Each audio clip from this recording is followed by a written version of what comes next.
السلام عليكم ورحمة الله وبركاته. يا رب تكون بخير وصحة وعافية. سلام يا اللي بتشاهدني، كيف حالك يا صديقي؟ يا رب تكون بخير وصحة وعافية وسلام. النهارده بإذن الله فيديو في غاية الأهمية وفي غاية الروعة. يعني أنا مش قادر أوصف لك الفيديو النهارده، يعني الفيديو في غاية الأهمية والروعة يا صديقي. أهم حاجة تنساش اللايك والاشتراك وأن تكون مفعل زر الجرس وتكتب لنا كومنت زي كده حلو يا صديقي. النهارده قصة يا اسطى روعة في قمة الأهمية يا صديقي. يلا بينا على الفيديو، يلا بينا نخش في الموضوع على طول.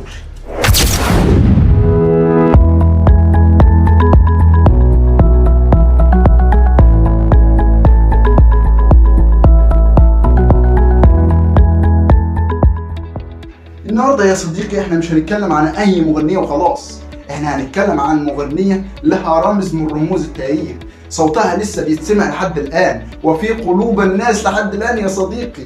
هتقول لي ازاي؟ اقول لك زي السكر في الشاي. معلش يا اسطى، معلش. ولحد الان وفي وقتنا الحالي صوتها لسه مسموع والناس لسه بتسمعه ولسه قلوبهم متعلق بصوتها. يعني الست دي مش صوت بس، الست دي حكاية. اسمها الكامل يا صديقي فاطمة إبراهيم السيد، والمشهور بأم كلثوم، وكانت لها لقبين.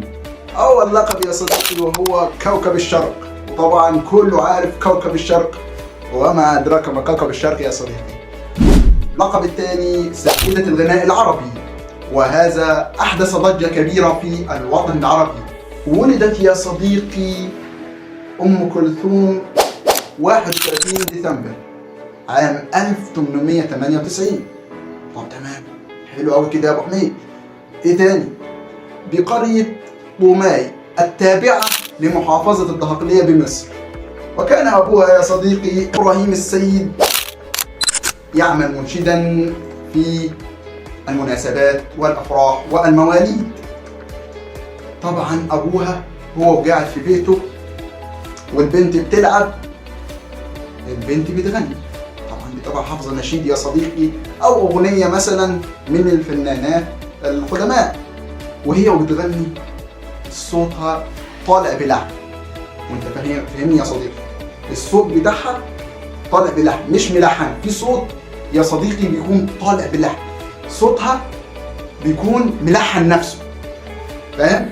اما الاصوات التانية مثلا مع احترامي لاي حد بيغني بيكون في موسيقى وكده، اما صوت ام كلثوم كان طالع بلحن، صوت بيخش القلب، فاهم؟ صديقي ابوها استغرب، بنتي بتغني تمام وصوتها يعني بيلحن نفسه.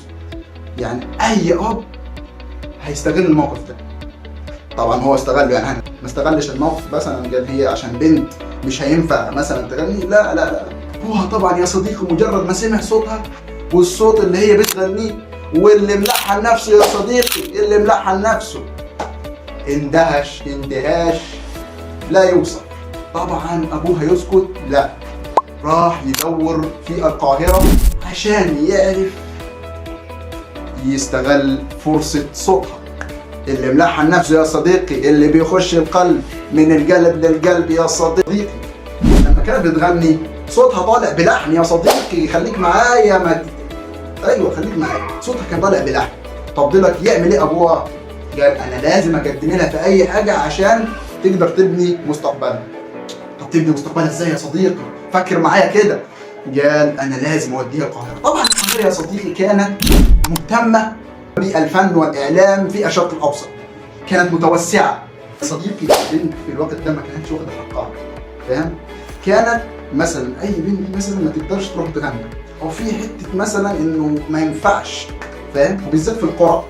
فطلع طبعا ابوها فكر في حل انه يلبسها لبس ولد عشان تتقبل وتخش طبعا تغني وتكشف المسرح بصوتها.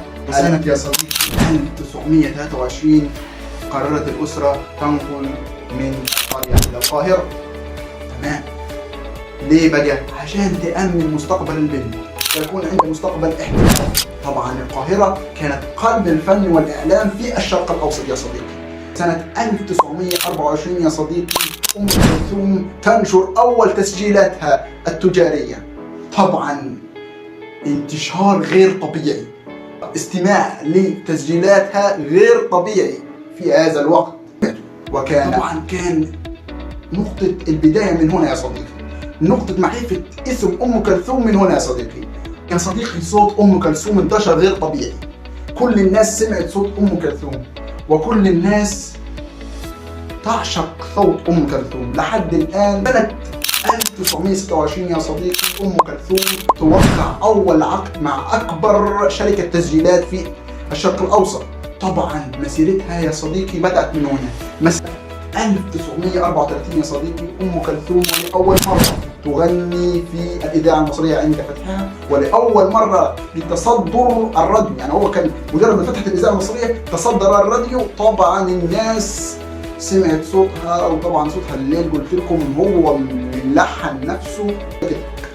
هي كانت مش بتحب الصوت العالي. تمام حلو. لدرجة يا صديقي مرة واحد كح والله العظيم زي بكلمك كده طلت عليه خلته يراجع حساباته. ايه ده وانا كحيت؟ طب يعني ايه كحيت وانا اكلت حاجة؟ كانت بتكره الدوشة لدرجة ان مجرد ما تغني او تبدأ الغناء كان الصمود يحل على في القاعة كله. ومن اشهر اعمالها يا صديقي سيرة الحب وليلة العيد ونشيد الجامعة وأنشطة أخرى يا صديقي كثيرة كانت بتغنيها وبتفضل بالساعات وبالساعة ونص كانت بتغني. فكانت أم كلثوم عندها طاقة إيجابية غير محدودة يا صديقي. وعلى أصح الدين اللي كانت ماسكاه يا صديقي كان يعني عشان كان عندها توتر فاهم، وكان بيبقى عرج على إيديها طبعا هنا كانت بتلمس عليها استعاذة بيه. توفت يا صديقي أم كلثوم 3 فبراير عام 1975 في القاهرة. طبعا الناس كانت في حالة اندهاش تام وزعلانة جدا أو زعلانين على أم كلثوم، ومش هيسمعوا أغانيها تاني، الأغاني اللي بتطلع بلحن من غير ما يتلحن يا صديقي. ولكن يا صديقي أم كلثوم ما وقفتش عند أغانيها، وحاليا في متحف كامل باسمها بيخلد فنونها وتقاليدها